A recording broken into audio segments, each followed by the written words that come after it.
Hey everyone! Thank you so much for reserving one of the 2023 Summer Reading Adult Takeaway Kits. In your kit, you have most of the supplies that you need to make your very own customizable set of photo magnets, kind of like this one. You can use any image or photo you want to go in the back of your magnets. You can do friends and family. You could do like me and use a picture of your pet that you really like. It doesn't matter. As long as we get it sized the right way, you can put whatever you want on the back of your magnet. So we're going to go ahead and unpack your kit supplies. Inside of your kit bag, you should have 2 square magnets, 1 small pot of Mod Podge, 2 of these glass stones, and 1 small paintbrush. These supplies will get you started, but there are a few other things you're going to need to be successful with this project. Besides the items in your bag, you're also going to need a pair of scissors, some sort of ruler, and most importantly, you're going to need your choice of photo to go in the background. You can use any photo or picture you want. You can print them out from your home computer printer like I did. This picture was sized down and printed using basic printer copier paper. You can also use cardstock, or you can use photograph paper. For example, if you have copies of photos of friends and family that you like that will fit in the background of the stone, you're more than welcome to cut up those photos. But remember, if you have photos and you're like, oh, I don't want to cut up my original photos, you can always bring them to the library and we can help you run color copies that'll be okay to cut up for this project. You don't have to cut your originals. Also, if you need assistance with sizing your larger photos that maybe you have on your phone or on your computer into the right size to go into the back of the photo magnets for this project, you can always come to the library and we're happy to help you on the computer. There will also be a short tutorial at the end of this video showing you how to resize an image into a circle shape for this project on your own. So now that we have all of our necessary supplies all gathered up and ready to go, we are ready to get started making this project. The very first thing you want to do before you cut out any pictures or really get started with anything is measure the size of your glass stone. It's important to note that these glass stones are definitely oddly shaped. They're definitely not perfect circles. So what I did to ensure the best success is when I laid this stone down next to my ruler to measure it, I went ahead and measured it top to bottom diameter from the sides that seem the shortest distance. As you can tell in the video, it's definitely not a perfect circle, and when you look at the stone from north to south, it seems to be a shorter distance than if you were measuring it from east to west. It's a bit of an ovular oblong sort of shape. So I wanted to measure it from the shortest distance, and when I look at this, I can see that it is just a little under 1.5 inches long. So I have a rough idea of how big I need to go ahead and cut my photo to ensure that it is going to fit on the back of my stone magnet.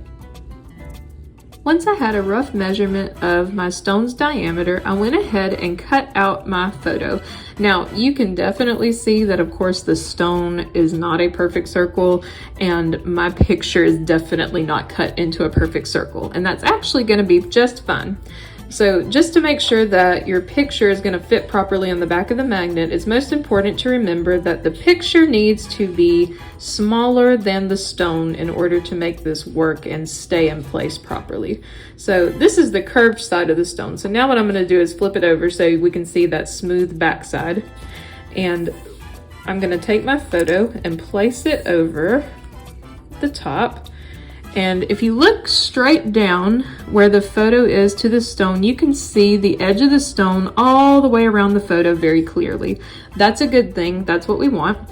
If you do this and you realize that your photo is just slightly too large and it's hanging over the edge of the stone, that's okay. Just take your scissors and trim just a teeny tiny bit away from the edges so it fits, and you want to be able to see the stone all the way around. So once you are satisfied that your photo is going to fit like this on the back of your stone, remember, it doesn't have to be perfect, you are ready to get started adhering the photo to the stone. Okay, now that we are satisfied with the size of the picture in relation to the size of our stone, we're going to put our stone down on the table, flat side up. You're also going to get out your little pot of Mod Podge and your paintbrush. Now, it doesn't take a lot of Mod Podge to get these images to stick on the glass, so you're just going to dip the tip of your brush in, get a little bit of Mod Podge, and then you are going to paint on a coating of Mod Podge across the surface of the stone. You don't have to go all the way out to the edge. This layer is just going to serve as a way to make sure that our picture sticks down face first. If you've never used Mod Podge before, you might be wondering, why does it have that white consistency? Is that going to ruin the image? And the answer is no. When the Mod Podge dries, it is actually going to dry clear for us. So now once we have some Mod Podge smudged onto the center of that stone, we're going to take our picture and we're going to turn it face down, and we are going to position it face down on that stone. Make sure you look over the top like we did before, and make sure that you can still see the edge of the stone all the way around the cutout of your image. And it looks like I can see all the way around the edge of my stone there. So now we are going to grab our paintbrush again. We're going to grab our stone. We are going to get a little bit more of that Mod Podge. I'm going to slide it out of the way so I don't make a big mess. And now what we're going to do is use our Mod Podge to seal our picture to the back of the stone. So we're going to go around the edges and do a layer of Mod Podge all the way around so it touches the edge of the paper, the edge of the picture, and the edge of the stone. And again, don't worry about it looking cloudy or white. It is going to dry clear in a few minutes and you won't be able to see that. So you're going to go all the way around the edge. If you notice that it's trying to peel up a little bit, that's a good time to push some of that Mod Podge underneath so it can re-adhere. And then we are just going to make it all the way around the circle.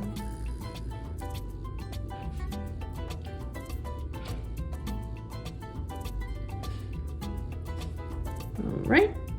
And now that we've gone all the way around the edge to seal that photo, we're going to let it dry for a few minutes before we move on to the magnet portion of the project.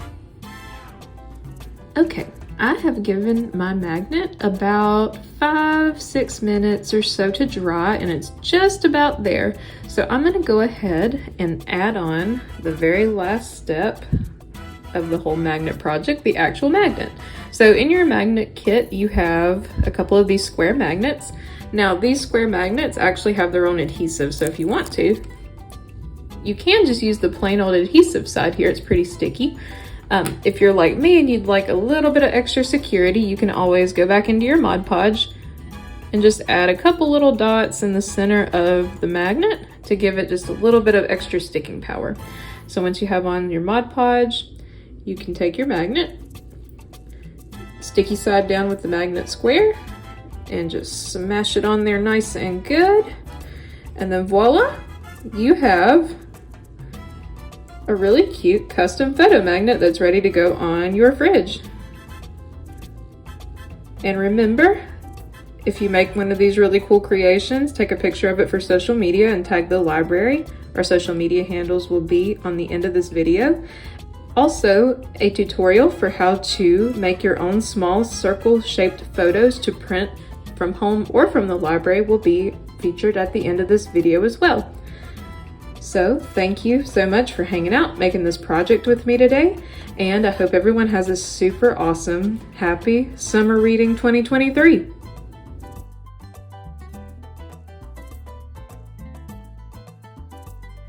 If you've made it to this portion of the video, you may be looking for an easy way to make your own small circle photo shapes to print for your magnet project. For this, I would suggest using a Google Drive or Gmail account. If you don't have a Gmail account, it's free to sign up and you have access to all of the Google Drive apps once you have it. And of course, if you are struggling with technology or you're not sure how to approach this project, or if you need copies of your photos made, you can always stop by the library and ask for a librarian's assistance. Now, if you are logged into your Gmail account, or if you've made one and recently logged in, you're going to go to your Google Drive. Now, to find your Google Drive, you're going to click on this little square here, and then you'll see all these different options pop up, but you are going to click on this triangle that will take you to Google Drive. Once you're in Google Drive, you'll see an option to add something new. Click on that plus button, go to the bottom of the menu and click on the Google Drawings option. Once it loads, it's going to give you a blank workspace, and you'll see that you have some tools here, and you also have this nice ruler. That ruler will come in handy when it's time to measure your photo to make sure that it's the right size to fit on the back of your magnet glass stone. Once you're here, we need to go ahead and get the photo on this workspace so we can start manipulating it. You're going to click here on Insert an Image and Upload from Computer. I have my image right here on the desktop ready to go. As you can see, this image is too large and too square. It's not going to fit correctly on the back of the glass stone for the magnet. So the first thing we're going to do is turn it into the correct circular shape. If you go to the cropping option here, there's a little drop-down image. You're going to click there, and it gives you an option to choose a shape you can crop the picture into. We're going to choose this circle. And now you can see all the corners are gone and we now have a circle shape to work with, but it's still way too big. Now that we have our circle, you can take your mouse, use the cursor, click down, hold it down, and now you can slowly drag that circle to be the size that you need. Much better. But remember, I measured my glass stone at the beginning of the video and it was a little under 1.5 inches in diameter, so my circle is still a little too big. What you're going to do is drag your image to the edge of the workspace. You'll see the edge turn red when you're at the end of the ruler. And now you can see, whoa, my circle is almost 2 inches. It's a little too big still. So I'm going to pull on that edge and drag it in just a little bit more. You can see the blue lines at the top to see where the end of the circle is, and I'm going to pull mine a little bit more so it's just under 1.5 inches. And now I've turned my very large rectangular image into a small circle shape that I can trim out and use for my magnet project.